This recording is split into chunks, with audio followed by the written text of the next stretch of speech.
A very good morning, dear students. So, in the previous lecture, we have gone through the class modeling. We have discussed about the dynamic modeling, and today we will be moving ahead with the last modeling aspect, that is the functional modeling.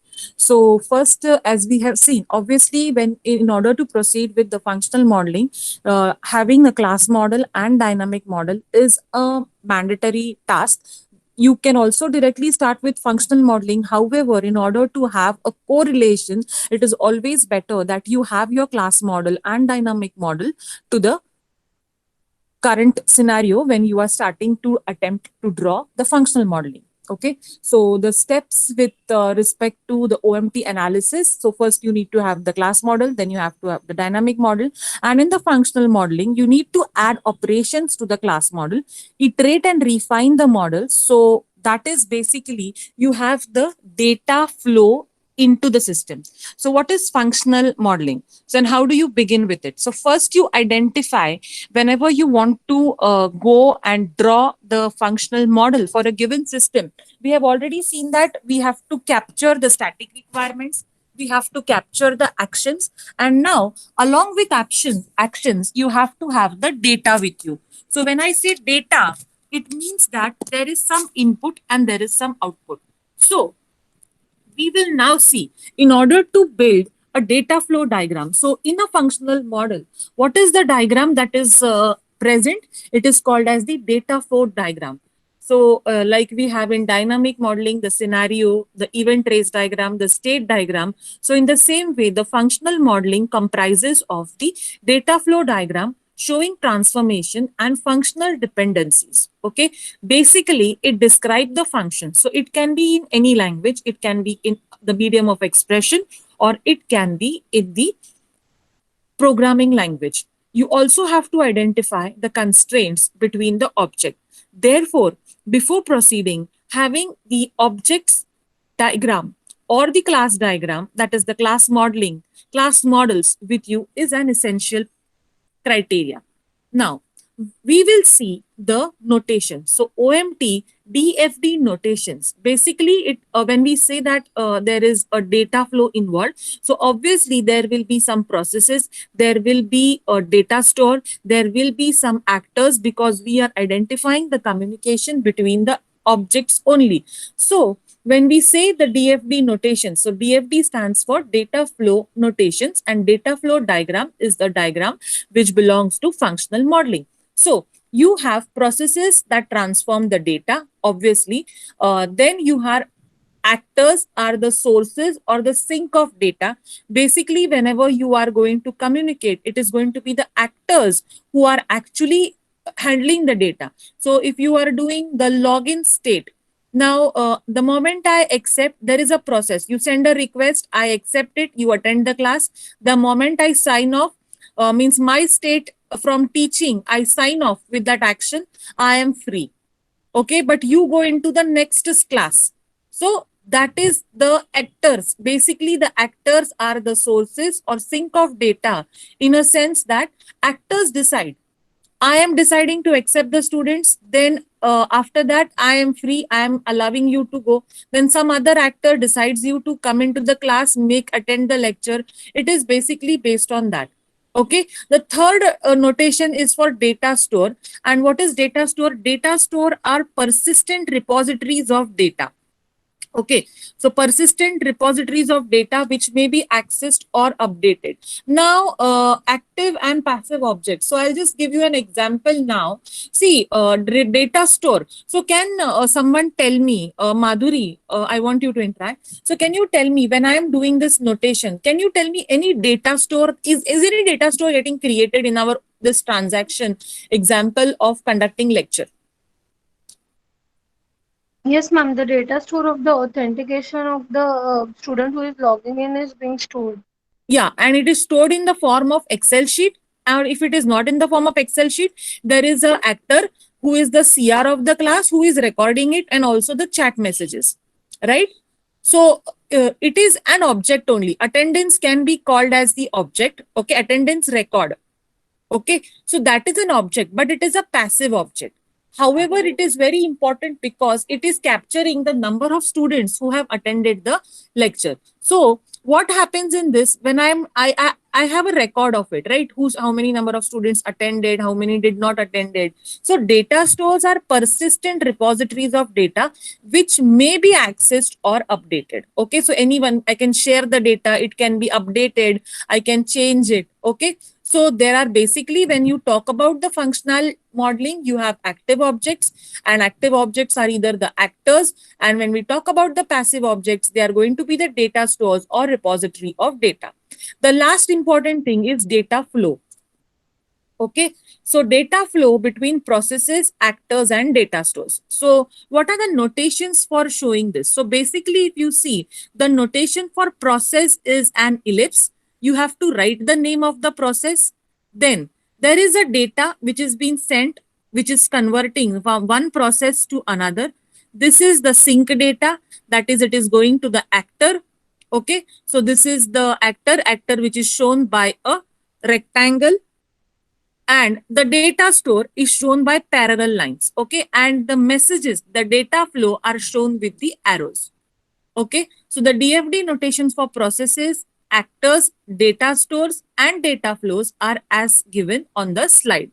Now moving ahead, we will now see an example for the further notations. So when we say the data value notation, so one more thing that can happen is the forking on joining, which we have seen in the different UML diagrams also. So same way in functional modeling, when there is a flow of data, data may be composed, decomposed, or duplicated. Okay, so data one, data two, you have, and then you can compose it. So together we have n number of fields, and we combine it. That is composite. So from a composite data also, there can be options like 1, 2, 3, 4. Similar way, from data 1 also, you can have data 1 also, and you can have possibility of data 2. Okay, so now it can be the case that the students are in there in the lecture, they are logged in the lecture, but they may be interacting with some other website, they may be interacting with some other WhatsApp or some particular different application. So it depends, isn't it? So data may be composed, it may be decomposed, or it may be duplicated. And in any of the case, when we want to show this, what can be done is, this is the arrows that can be used. Okay, I hope this notation is clear. Now moving ahead. Now we will see the control flow in the data flow diagram. And this is for the customer bank balance. Okay, so now see the for a particular bank, okay, whenever you go to withdraw something, okay, maybe here it is online. So you have a customer, then you have an account, and you want to remove some cash. So obviously here in this particular place, there will be, what will be the processes? The process will be verify. So verify first, is the customer account established in the bank? If you are not having the account in that particular bank, can you withdraw from that bank? Now I'm not talking about the transactions which you can do. Now banking has become very different. But if your account is in SBI, you can withdraw only from SBI. ATM का मैं बात नहीं कर रही हूँ. Okay, ATM तो you can swap any ATM, that is okay, but this is a pure banking system wherein you are expected to transfer. Okay, so update a cash amount, understand the scenario. So obviously this account is going to be the data store, and it is shown by parallel lines. Okay, and account means the account entries of all the customer. So basically, first what will be the process here? First it will be verify. So the customer will enter the password, the account will give a coded password. If password is okay, it will be updated. Then the balance will be checked. If the and there is a, if balance is there, that will be updated over here.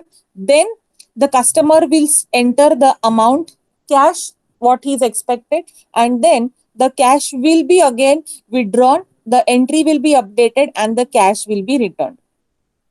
Okay, the simple process. So basically over here, this verify, what you can see, this verify and update are basically the use cases of the use case diagram.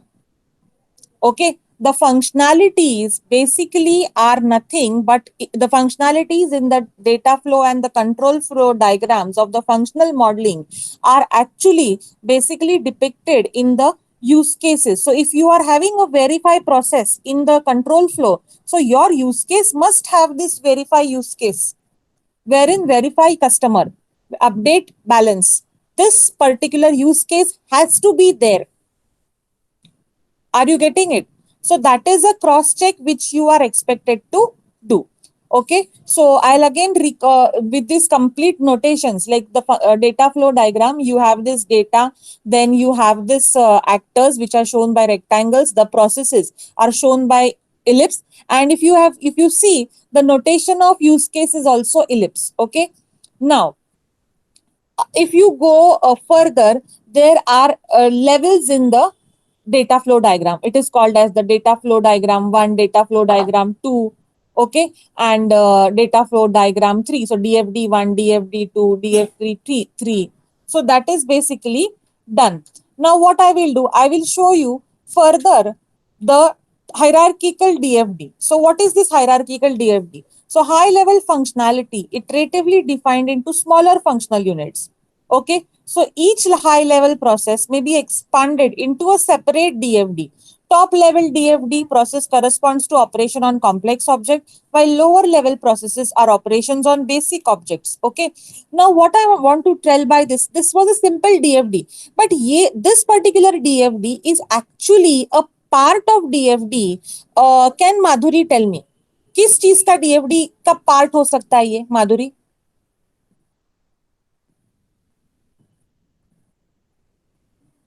Prathamesh, Madhuri, Prathamesh. Ma'am, it's a bank transaction, dear. Correct. You can say online banking transaction or bank transfer. Correct. So because this is one aspect, there are different. So if at all you want to show a broader level DFD, it will be having creating accounts. It will be having the backend employee recruitment for banking, then employee management system, then customer. So this is the higher level DFD will all have all these parts. Okay. But if you just want to show the control flow or the data flow of the customer, this is the lower level DFD. So are you understanding? So what therefore in the OMT, it is in the report, when the design reports, when you will do for your project, it is been asked data flow level 1, data flow level 2, data flow level 3. So what does this mean? So higher level functionality ki basically agar abhi now for consider for example your project Madhuri. So your project is having a wider scope, right? And there are different modules. So your basically, I'm talking about your project because I know the problem statement. So it will have a high level functionality, which will be iteratively defined into smaller functional units. Okay. And then also each high level process may be expanded into a separate DFD. Also nesting in depth on an application, that also can be shown. So hierarchical DFD corresponds to the following. Context diagram shows boundaries of the system, where now as you are going to do for the college, so your scope is restricted only to WIT. So can it enter the students of COEP? No, ma'am. Exactly. So mid-level DFD shows context decomposition, and primitive DFDs are simple functions that need not be expanded. So basically, when if at all a person, okay, if at all the basic thing is अगर तुम्हारे DFDs, अगर तुम्हारा OMT diagramming is right, तो we can understand कि programming का scope कहाँ तक जाएगा. तुम्हारा, आर यू गेटिंग इट? जो डीएफडी में होगा, जो सिस्टम बाउंड्री डिफाइंड होंगी, जो यूज केसेस में हमने लास्ट टाइम एक एग्जांपल देखा था wherein Raj had answered me the ticket railway booking. So railway booking by IRCT is possible only in India. You cannot book a railway or metro of Europe or Zurich. The scope is defined here. Similarly, while attending the admission process, all the students can log into DTE website. That is restricted to the entire Maharashtra. But when you, with respect to your exam registration, you are actually going to for Punyashlok, our Solapur University, right? So basically data flow diagram level 1, level 2 and level 3. So depending on that, so basically by default sabka, or level 2 kya hoga? Level 2 is smaller DFDs which will be subdivided. Are you understanding? तो हर एक के system में mini project में level 1 DFD होगा और level 2 DFD, जो कि इस तरीके से अभी मैंने बताया ना, एक पार्ट का, एक मॉड्यूल का, एक सब मॉड्यूल का, जहां पे को रिलेशन होगा उसका यूज केस के साथ। ठीक है? So I hope this part is clear to you. Now we will see one more data flow diagram of office supply. So office supply ka data flow diagram we are seeing. Now you, from here we can understand the problem statement is not given here, but you can understand if there is an office supply, there is an employee database, there is an account database, and there is a web server. So basically you see there is an input stream which will validate the employee. So verification will be done. So how is the verification? Obviously username, password will be the data that is been entered. Now what some people do, वो process के अंदर ही user name password बोलते हैं। User name password कैसे process होगा? अगर तुम वो इलिप्स के अंदर दे रहे हो तो प्रोसेस थोड़ी ना है। Actually user name password is the data which is you are entering. So it has to be on the arrow, not in the rectangle, not in the process. I hope you are getting it. उसके बाद employ validate order, तो फिर validate order के लिए account number में से verification होगा, return होगा, and then order will be processed, and when order will be processed the response receipt will be generated. Okay, now वो आगे का, उसके बाद होगा process. This is continued diagram. So product database verification, then process the order, then finalize the order, and then generate the response receipt. Means office supply का processes क्या क्या होंगे? अगर ऑफिस सप्लाई मीन्स अगर मुझे कुछ रिक्वायरमेंट्स चाहिए, तो पहले तो हमारे कॉलेज में अगर मुझे कुछ 10-12 जर्नल्स चाहिए, तो कोई बाहर का फैकल्टी बोल सकता है कि 10-12 जर्नल्स दो, नहीं। तो पहले वो ऑर्डर जो है, अगर वो ऑनलाइन होता तो क्या होता, पहले एम्प्लॉय को वैलिडेट करते, एम्प्लॉय वैलिडेट होने के बाद उसको ऑर्डर को वैलिडेट करते, उसके बाद वो प्रोसेस को वैलिडेट करते, या प्रोडक्ट है या नहीं अपने पास। अगर मैं बोल रही हूँ मुझे जर्नल्स चाहिए, मुझे फाइल्स चाहिए, और उसके बाद वो ऑर्डर फाइनलाइज होती, और वो कहाँ जाती? ऑर्डर में। क्योंकि कभी कभी ऐसे हो सकता है ना कि प्रोडक्ट है पर वो अवेलेबल नहीं है। जैसे तुम अमेजोन पे करते हो order, product is there but it is still pending, repository में नहीं है, और उसके बाद ऑर्डर फाइनल होती है, and then the response receipt is generated. Okay, so this is basically the data flow diagram for office supply example. Very simple. In this way, I want you all to capture the data flow diagram of level 1 and level 2 for your respective systems. I want you all to draw this and keep it as a record for submission. Okay, so please do this.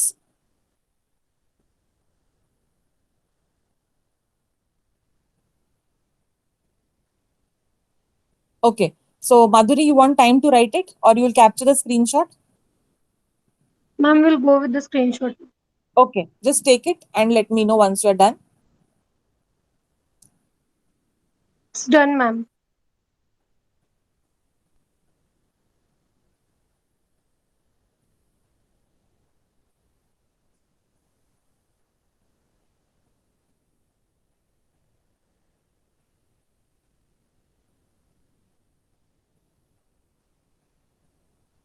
Okay.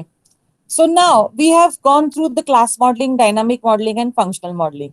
Okay. So basically, now we will see operations to the class model. So what do we get actually? So how you are going to check whether your system, what you have done is clear. So basically, I'll again recall. So when we are doing this OMT analysis and design, always remember, dear students, do not randomly start drawing any diagram. First, do the class modeling, how you are going to check whether what you have drawn is right or not. So first is class modeling. I have already given you the example how you will be identifying the classes. Then the dynamic modeling, okay, wherein you will be identifying the dynamic, that is actions, and then you will be going for the data flow of the identified dynamic models. Okay, then you have to add operations to the class model, then iterate and refine the model. At first iteration, step may occur in parallel, so all must be all that, this is the most important thing, all models must be kept in synchronization as changes are made. So at a point of time you feel that I am going to add this particular functionality, so it should also reflect in that particular model. So basically when you add operations to the object model, so what do you get? So reading, writing object attributes, okay, from events, states, actions, and activities in the dynamic model. Each event sent to an object will be an operation that you can see, like get, width, rectangle, vending machine. I gave you an example of laptop. So when the laptop is in the idle state, it is having the attributes, right? The model, the make, the processor. Okay, but is it, we don't know whether it is working or not working. So from the events and the actions and the activities, we can capture. So if I start, it will get on. If I shut down, it will be on and off. But by on and off, we don't know whether the laptop is really working. So first, from the functionals in the data flow diagram, what I have to do is I have to enter the login credentials. Okay, I have to enter the login credentials. That is, I have to enter the username, password, and only then I will be able to understand whether it is working. So basically, you see, there is a relation of these three models. That is object model. You have the things in the interactions basically are captured by the dynamic model, and transformations. Okay, so when you enter the username, password, you move from one state to other, so that becomes the functional model. So therefore you have to, when you are doing the modeling, you have to take note that there is a relationship that is common, that can be not only seen in the OMT diagrams, but also reflected in your UML diagrams. Okay, so basically the dynamic model. So what is the relationship of the dynamic model to class model? Now I'm compiling all these things. Okay, so dynamic model provides a second dimension, time, to the objects and classes. Dynamic model builds upon and is derived from the object model. States in dynamic model represent sets of attributes and link values in object model. Events in dynamic model yield operations in object model. So relationship between organization, that is inherent differences in objects, are distinguished in object model as distinct classes. Temporal differences in object attributes are distinguished in dynamic model as distinct states. Okay. Now, what is the relation of functional model to class and dynamic model? That we will see. So the functional model describes actions. What? Okay. The dynamic model describes the timing, when. And the class model describes the what action and what takes the action. That is who. That is the actors. So basically, what, when, who. So who is related to the static, when is related to the time, which is captured through sequence, scenario, and event-based diagram, and what means what username, password am I entering. Okay, so functional model builds on derived from the class model. Process and functional model correspond to operations on objects. The input stream of process in the functional model identify objects that are related by the function. So data flow in the functional model corresponds to object or attribute values in the class model. Okay, so the functional model may capture actions not part of any scenario. Okay, so basically when you are doing, you please see that you have completed the object oriented modeling in a way wherein you have the complete correlation and synchronization with each and every model that you have designed. Okay, so here we complete with the functional modeling. If you have any questions, you can ask me.